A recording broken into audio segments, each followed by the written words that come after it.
రెండవది స్ఫటికలింగం నిర్గుణ స్వరూపం.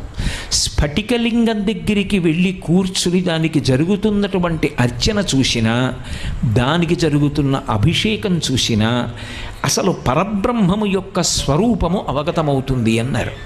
ఎందుచేత స్ఫటికలింగమునకు ఉన్న రంగేది అని అడిగారు అనుకోండి, అసలు స్ఫటికానికి ఈ రంగు ఉంటుందని చెప్పడం కష్టం. అది తెల్లగా ఉంటుంది.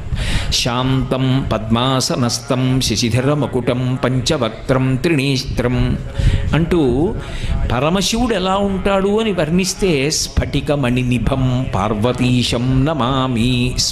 స్ఫటికమణినిభం, స్ఫటికం ఎలా ఉంటుందో అంత తెల్లగా ఉంటాడు. ఇప్పుడు స్ఫటికలింగం తెల్లగా ఉన్నదాని దగ్గరికి తీసుకెళ్ళి మీరు ఒక ఎర్ర పువ్వు ఇలా ఉంచారనుకోండి, స్ఫటికలింగం అంతా కూడా ఎర్రగా అవుతుంది. ఇప్పుడు ఎందుకు ఎర్రగా అయింది? దాని ముందుకు ఒక ఎర్ర